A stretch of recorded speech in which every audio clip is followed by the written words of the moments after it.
Hi guys, Equine Palette here, and I'm going to show you how to use the iron-on transfer method of putting cutie marks and eyes onto plushies. Currently I am working on a Peachy Pie and Sunny Days. Yes, that is their names. I'm working on a filly. Two fillies, I guess, actually. I use Violet Valley's pony plush patterns. I don't know if you can see that. Yes, they're wonderful. This is going to be onto minky fabric, which is the fabric that a lot of people decide to use. I just bought some simple iron-on transfer fabrics from Walmart, just these little dark transfers, because the light transfers are really not good for these colors. So, first of all, of course you have to have your pattern cut out, and as you can see I've already done some over here. This part is for Peachy Pie, and there's already the iron-ons on her. And so yeah, let's get started. First of all, you have to go ahead and print out your iron-on transfers. I normally use vectors for eyes, but I could not find a vector of this particular blue, so, and I felt like really lazy, so I didn't want to make it myself. So first of all, you need to cut these out. And I have a certain method for cutting them out that really helps if you have, especially if you have long nails, to not scratch up the paint off of the iron-on, kind of like I did right here. I don't know if you can kind of see the little white mark. I'll have to go in with a Sharpie later and fix that. But so yeah, let's get these cut out and I will show you exactly how this works. Alright guys, so here you can see I have cut out all of my eyes and cutie marks. And as you can see, I left a little bit of a tab on each of them, because if you have long nails like I do, it's really nice and really a curse at the same time, because you have to get up under these certain dark transfers to be able to peel it off and lay it on the fabric. And to prevent scratching the color off of your eyes and everything, I always try to make sure that I have this little tab here.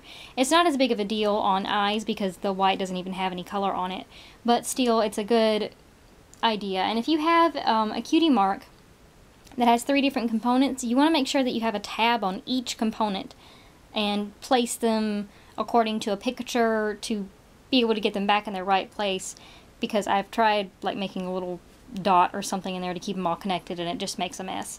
So with this we will grab a piece of our pattern. We'll do the left side of this head, or yeah, that's the left side. And it looks like this eye is the one that's perfect for here. And so we're going to peel this off. Alright, I have a little bit of a piece there.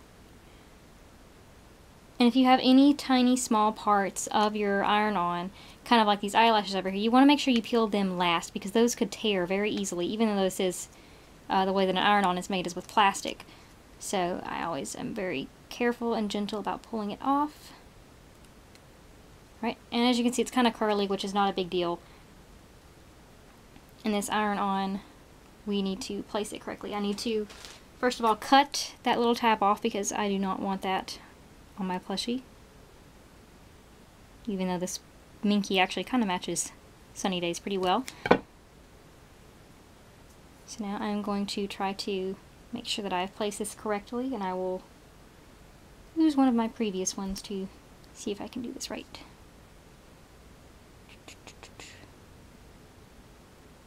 Right. Try to make sure that if you're using minky that it's really, really nice and smooth. I'm going to lay this back down about where it was. I'm going to try to at least. Okay, that looks pretty good. Now this fabric, or this iron-on rather, uses parchment paper to go over it. So then we lay down our parchment paper.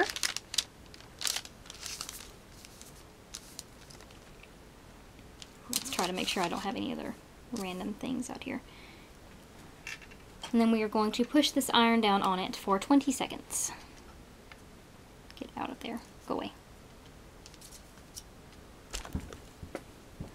You got to make sure that you use your entire body weight, the instructions say, but basically whenever you're doing this step, just do whatever your instructions say on your iron-on transfers.